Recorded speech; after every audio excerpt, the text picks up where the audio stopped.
తెలంగాణపై సవతి తల్లి ప్రేమ చూపిస్తున్నారు. ఇవే మాకు అస్త్రాలుగా మేము రేపు జనాల్లోకి వెళ్తా ఉంటారు. బీఆర్ఎస్ స్టాండ్ ఏంటి?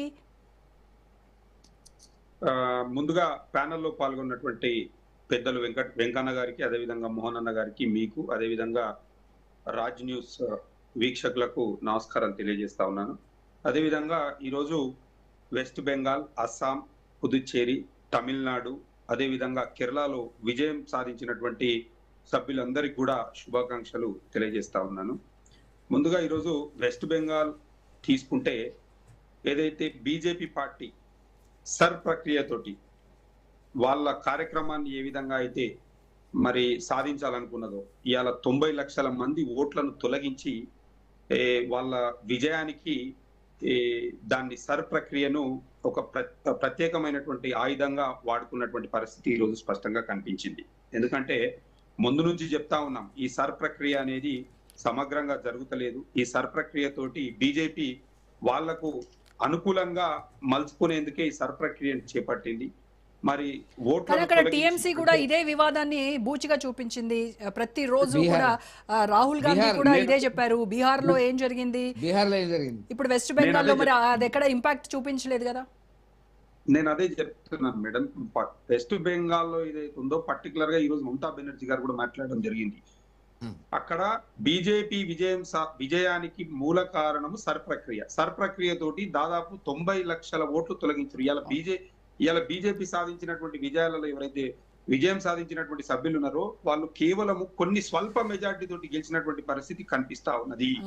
అంటే మతపరమైనటువంటి అంశాలను తెర మీదికి తీసుకొచ్చి, మతపరమైనటువంటి అంశాలతో ప్రజలను రెచ్చగొట్టి దుష్ప్రచారాలు చేసి ఇవాళ బీజేపీ గద్దెనెక్కినటువంటి పరిస్థితి స్పష్టంగా కనిపించింది. ఎందుకంటే 15 సంవత్సరాలు అక్కడ ఒక బ్రహ్మాండమైనటువంటి పరిపాలన అందించినటువంటి మమతా బెనర్జీ గారు ముఖ్యంగా మహిళలకు అందించినటువంటి పథకాలు లక్ష్మీర్ బండార్ అని చెప్పి మహిళల సంక్షేమం కోసం ఏవైతే పథకాలు ప్రవేశపెట్టిరో, అదే విధంగా దువారే సర్కార్ అని ప్రజల వద్దకు పాలన అనేటువంటి ఒక పథకాన్ని అక్కడ ప్రవేశపెట్టిర్రు. ఉచిత రేషన్ కానివ్వండి, ఇట్లాంటి బ్రహ్మాండమైన పథకాలు ప్రవేశపెడితే మరి వాటి పైన దుష్ప్రచారాలు చేసి, అంటే అక్కడ లేనిపోని అన్ని అబద్ధాలు చెప్పి ఇవాళ ఉపాధ్యాయ కుంభకోణమే కానివ్వండి, అదే విధంగా సందేశ్ ఖాళీ వంటి ఘటనలతోటి ఆ దుష్ప్రచారాలు చేసి ఇవాళ బీజేపీ విజయాన్ని సాధించినటువంటి పరిస్థితి స్పష్టంగా కనిపించింది. అక్కడ పశ్చిమ బెంగాల్లో దాదాపు 27 నుంచి సందేశ్ ఖాళీ ఆర్జేకర్ మెడికల్ హాస్పిటల్ దాంట్లో వాళ్ళు చేసినటువంటి దుష్ప్రచారం ఏముందండి అక్కడ? నేనేమంటున్నానంటే అక్కడ జరిగినటువంటి సంఘటనలను బూచీలుగా చూపించి ఇవాళ బీజేపీ పార్టీ అక్కడ విజయం సాధించినటువంటి పరిస్థితి స్పష్టంగా కనిపించింది. అంటే దాదాపు అది టీఎంసీ ఫెయిల్యూర్ కి కూడా ఒక కారణం కదా. నేను కాదనట్లేదు. ఇవాళ 27 నుంచి 30% ఉన్నటువంటి ముస్లిం ఓట్లను అక్కడ పూర్తిగా తొలగించేటువంటి ప్రక్రియలో భాగస్వామ్యం అయ్యి ఇవాళ బీజేపీ విజయం సాధించినటువంటి పరిస్థితి స్పష్టంగా కనిపించింది. ఇక మనము అస్సాం, పుదుచ్చేరి తీసుకుంటే మనం ముందు నుంచి కూడా అనుకుంటున్నటువంటి ఫలితాలే రావడం జరిగింది. ఎందుకంటే వాళ్ళ అధికారాన్ని, అదే విధంగా డబ్బును విపరీతంగా మరి వినియోగించి, అంటే మిగతా రాష్ట్రాలతో పోలిస్తే వాళ్లకు మరి కేంద్ర ప్రభుత్వం నుంచి నిధులను విచ్చలవిడిగా మిగతా రాష్ట్రాలకు సంబంధం లేకుండా వాళ్లకు, అంటే వడ్డించేవాడి పెద్ద మనిషి అయితే వాని ఇష్టం వచ్చినట్టు పెట్టుకునే విధంగా విపరీతమైనటువంటి నిధులు ఇచ్చి అక్కడ కూడా వాళ్ళు గెలుపొందడం జరిగింది. ఇక మరి తమిళనాడుకు వస్తే మరి అంటే ఎంతో గొప్ప మేధావులు ఉన్నటువంటి తమిళనాడులో మరి పసికూన అయినటువంటి 27 నెలలలో పార్టీ స్థాపించి మరి అఖండ విజయం సాధించినటువంటి విజయ్ గారికి ఈ సందర్భంగా ప్రత్యేకంగా శుభాకాంక్షలు తెలియజేస్తా ఉన్నాను. అక్కడ జాతీయ పార్టీలు అయినటువంటి కాంగ్రెస్ కానివ్వండి, బీజేపీ కానివ్వండి, వాళ్ళ దుష్ప్రచారాలు ఎన్ని చేసినా, ఏ రకంగా మాట్లాడినా ప్రజలు విజయ్ గారు. సో ప్రాంతీయ పార్టీల హవా ఇంకా ఉంది, ప్రాంతీయ పార్టీల వైపే జనం ఉన్నారు అనేటువంటిది విజయంతో మీకు ఇదైంది. But when it comes to Telangana, మరి ఇక్కడ ఎందుకు బలహీనపడుతోంది ప్రాంతీయ పార్టీ? ప్రాంతీయ పార్టీ ఇక్కడ తెలంగాణలో బీఆర్ఎస్ పార్టీ ఎప్పుడు కూడా బలహీనపడలేదండి.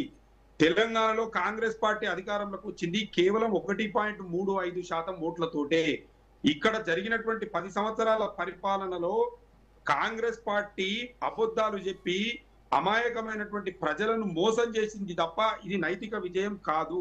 ఇవాళ కేరళలో చూస్తే కూడా మీరు చూస్తా ఉన్నారు, కేరళలో కూడా ఇవాళ కాంగ్రెస్ పార్టీ ఏం చేసిందండి, ఇలా తెలంగాణలో రైతులను విస్మరించి రైతులకు ఇచ్చేటువంటి రైతు బంధును ఎగ్గొట్టి ఇక్కడ ఉన్నటువంటి రైతు బంధును ఎగ్గొట్టి రాహుల్ బంధును కొనసాగించి డబ్బుల సంచులు తీసుకుపోయి కేరళలో వంచి ఇవాళ అధికారాన్ని చేజిక్కించుకున్నటువంటి పరిస్థితి మనకు అందరికి కూడా స్పష్టంగా కనిపించింది.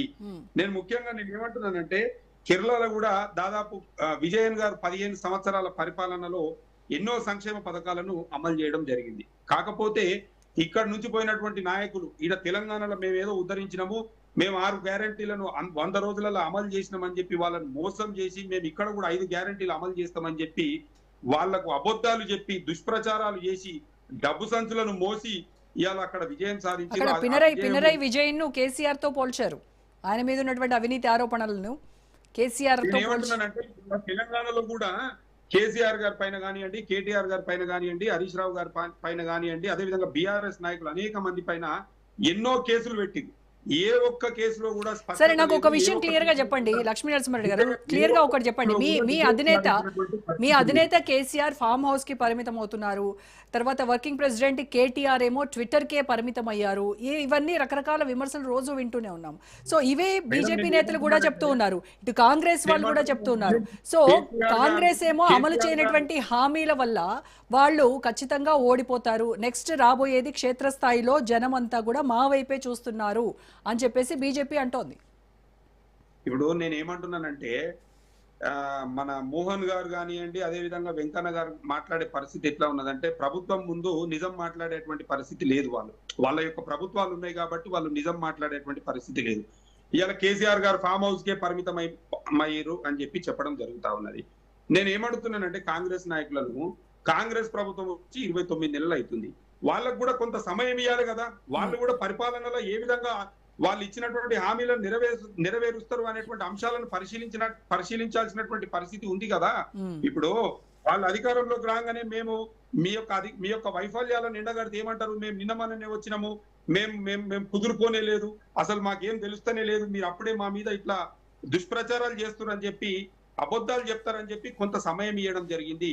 ఈ రోజు కాంగ్రెస్ ప్రజలను ప్రతిపక్షం అడగాల్సినటువంటి పని లేదండి. ప్రజలు వాళ్ళని ఎక్కడికక్కడ ఎండగడుతున్నారు, ప్రజలు ఎక్కడ పోయినా వాళ్ళను తిరగబడుతున్నారు, వాళ్ళ మీద ఇవాళ మీరు ఏం చేస్తున్నారు. ఇవాళ మోహన్ గారిని నేను ఒకటే అడుగుతా ఉన్నాను, 100 రోజులలో 6 గ్యారంటీలు మీరు అమలు చేస్తామన్నారు, ఎన్ని గ్యారంటీలు అమలు చేసిర్రు? ఇవాళ నిన్న మన ఆర్టీసీ కార్మికులు రోడ్డు ఎక్కిర్రు, అదే విధంగా ఉద్యోగ సంఘాలు మొత్తం రోడ్డు ఎక్కిర్రు, అదే విధంగా విద్యార్థులు జాబ్ నోటిఫికేషన్లు లేవని చెప్పి రోడ్డు ఎక్కిర్రు, రైతులు మరి వాళ్లకు ఏదైతే గతంలో కేసీఆర్ గారు ఇచ్చినటువంటి రైతు బంధు లేదని చెప్పి రోడ్డు ఎక్కుతున్నారు, మినిమం సపోర్ట్ ప్రైజ్ కనీసం మద్దతు ధర ఇస్తలేరని చెప్పి రోడ్డు ఎక్కుతున్నారు, ధాన్యం కొనుగోలు చేస్తలేరని చెప్పి రోడ్డు ఎక్కుతున్నటువంటి పరిస్థితి. కనీసము ఇవాళ యూరియా దొరకక కూడా చెప్పులు లైన్లో పెట్టి ఇవాళ కిలోమీటర్ల మేర లైన్లు పెట్టి మరి వాళ్ళు కూడా రోడ్డు ఎక్కుతున్నటువంటి పరిస్థితి వీళ్ళకి కనిపిస్తలేదా? వీళ్ళు 100 రోజులలో 6 గ్యారంటీలు అని చెప్పి వీళ్ళు ఎన్నో ప్రచారాలు చేసిరు, అబద్ధపు హామీలు ఇచ్చి ఎన్నో ప్రచారాలు చేసిరు. ఏ ఒక్క పథకమైనా ఈ రోజు స్పష్టంగా అమలు చేసిర్రా? ఇవాళ రుణమాఫీ అన్నారు, ఎక్కడన్నా ఏ గ్రామంలోనైనా 100% రుణమాఫీ జరిగిందా?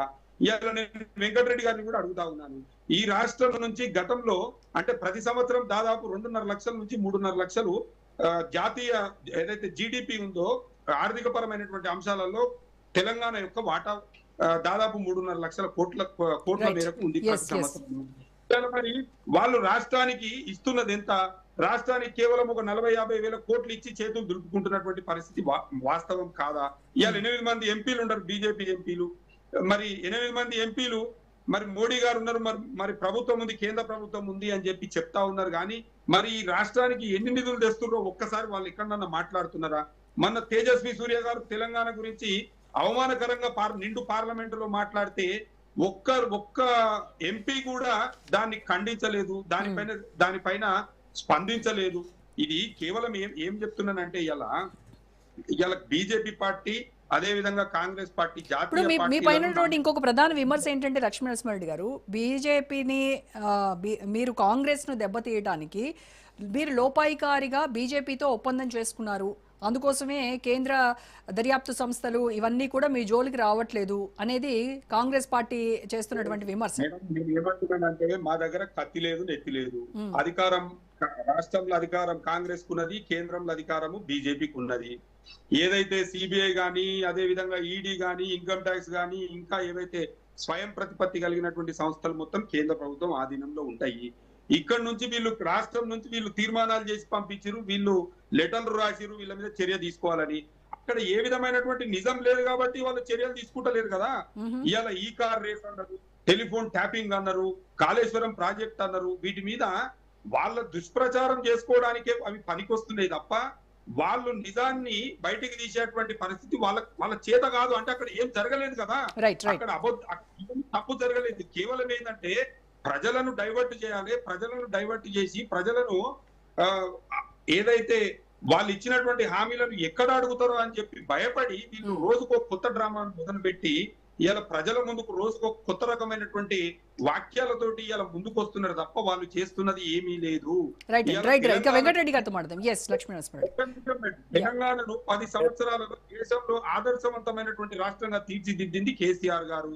అన్ని రంగాలలో ఇలా ధాన్యం ఉత్పత్తిలో కానివ్వండి, ఆరోగ్య ఇండెక్స్ లో కానివ్వండి, అదే విధంగా స్వచ్ఛత సర్వేక్షణ లో కానివ్వండి, అనేక అంశాలలో ఇలా కేసీఆర్ గారు తెలంగాణను ఒక మోడల్ రాష్ట్రంగా మోహన్ గారు చెప్పండి, ఏదో చెప్తున్నారు. వీళ్ళు అబద్ధాలు చెప్పి అధికారాన్ని దక్కించుకోవాలని చెప్పి మోహన్ గారు చెప్పండి. ఒక నిమిషం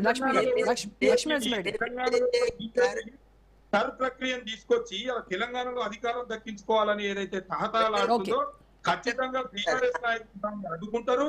ఖచ్చితంగా దాన్ని ఒక సమగ్రమైనటువంటి పద్ధతిలో అమలయ్యే విధంగా బీఆర్ఎస్ నాయకులు, బీఆర్ఎస్ కార్యకర్తలు చూసుకుంటారు. మోహన్ గారు మేడం, 2 విషయాలు ఇప్పటికి కూడా అందరూ ముఖ్యంగా డిబేట్ లో పాల్గొన్న మా పెద్దలందరూ అర్థం చేసుకోవాలి. ఏంటిది అని అంటే, ఎప్పుడైనా ప్రతిపక్ష పార్టీలు అధికార పార్టీ మీద విమర్శ చేయటం సహజం. ఇలా మిత్రుడు ఏమంటుండు అంటే